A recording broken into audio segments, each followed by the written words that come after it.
Perkenalkan, nama saya Reni Rusdiawati, NPM 1840102006. Assalamualaikum, perkenalkan nama saya Rustika, NPM 1840102013. Assalamualaikum warahmatullahi wabarakatuh.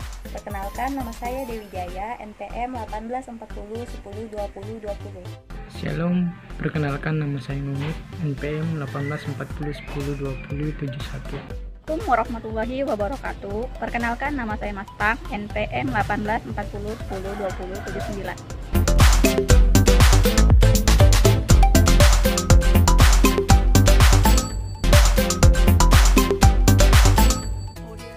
Ekosistem pantai. Ekosistem pantai terletak di zona litoral. Ekosistem ini dipengaruhi oleh siklus harian pasang surut laut. Organisme yang hidup di pantai memiliki adaptasi struktural sehingga dapat melekat erat di substrat keras. Daerah paling atas pantai hanya terendam saat pasang naik tinggi. Daerah ini dihuni oleh beberapa ganggang, moluska, dan remis. Ekosistem pantai dibagi menjadi 3, yaitu ekosistem pantai berbatu, ekosistem pantai berpasir, ekosistem pantai berlumpur. Baiklah, di sini saya akan menjelaskan materi tentang pantai berbatu.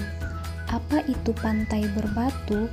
Pantai berbatu atau rocky shore merupakan salah satu jenis pantai yang tersusun oleh batuan induk yang keras seperti batuan beku atau sedimen yang keras, atau secara umum tersusun oleh bebatuan. Adapun kriteria-kriteria dari pantai berbatu, yang pertama, pantai yang berbatu-batu memanjang ke laut dan terbenam di air. Kedua, mempunyai keragaman terbesar baik untuk spesies hewan maupun spesies tumbuhan. Ketiga, batu yang terbenam di air ini menciptakan suatu zonasi habitat karena adanya perubahan naik turunnya permukaan air laut akibat proses pasang yang menyebabkan adanya bagian yang selalu tergenang air, selalu terbuka terhadap matahari, serta zona di antaranya yang terbenam pada pasang naik dan terbuka pada pasang surut. Lalu, apa saja fungsi dari pantai berbatu? Fungsinya yang pertama adalah menyediakan tempat menempel yang baik bagi biota. Kedua, sebagai tempat berlindung bagi biota. Ketiga, mempunyai komunitas yang jauh lebih kompleks karena bervariasinya relung.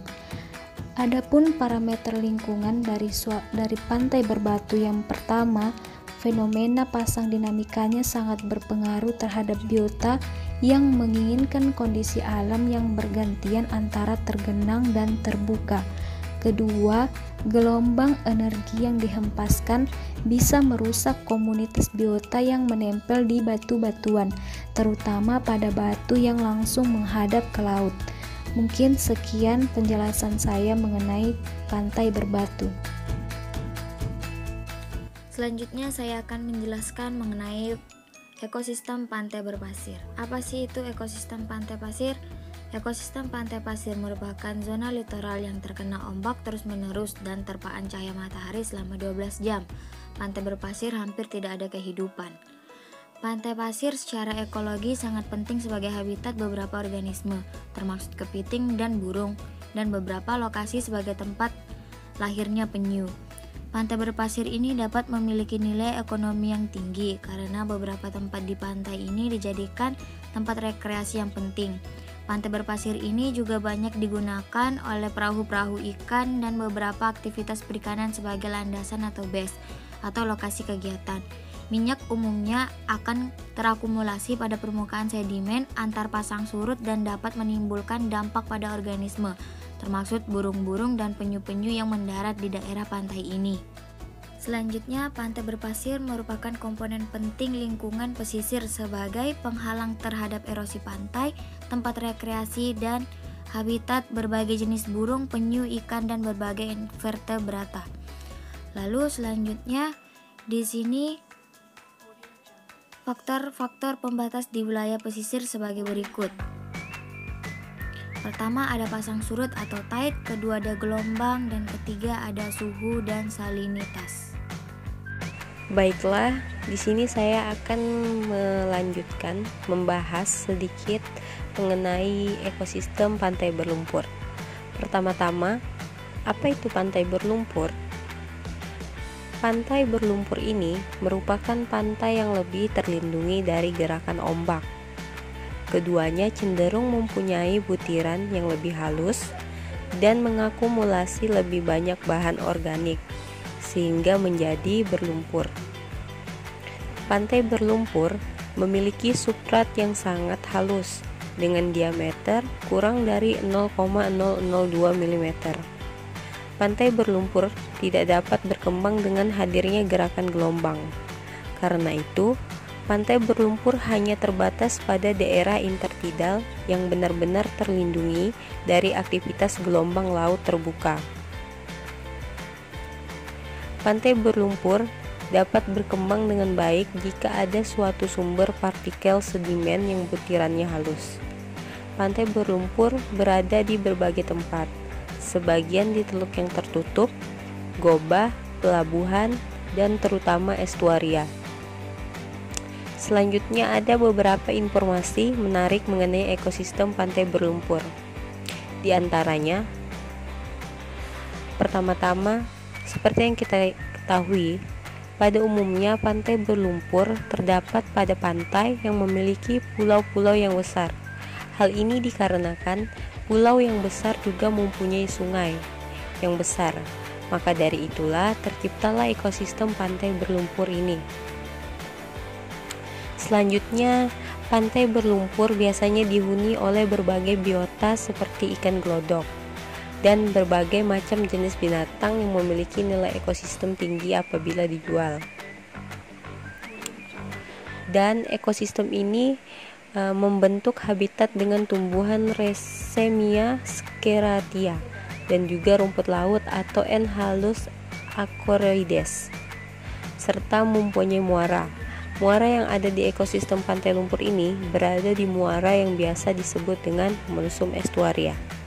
Baiklah, di sini saya akan melanjutkan pembahasan tentang kondisi umum dari pantai berlumpur. Nah, kondisi pantai berlumpur ini dibagi menjadi 6 bagian, di mana yang pertama itu kondisi umum dari pantai berlumpur, yang kedua itu terbentuk oleh proses laut akibat erosi gelombang, kemudian pengendapan sedimen dan material organik. Nah, inilah yang terbentuk oleh erosi gelombang laut. Kemudian yang ketiga, ada pembagian pantai menurut ukuran dan bahan. Nah, di sini yang bagian ketiga ini ada dua pembagian dari pantai berlumpur menurut ukuran dan bahan. Nah, kemudian yang nomor 4, ada juga pembagian pantai menurut zona pembangunan. Nah, ini di nomor 4 ini terdapat ada pembagian zona pembangunan. Ini menurut zona pembangunan. Kemudian yang kelima, ada beberapa faktor yang dapat dipengaruhi oleh kondisi pantai berlumpur, yakni seperti faktor fisik, faktor zonasi, faktor biologi, cara makan, dan struktur tropis. Kemudian adaptasi organisme. Yang terakhir, tipe dari organisme.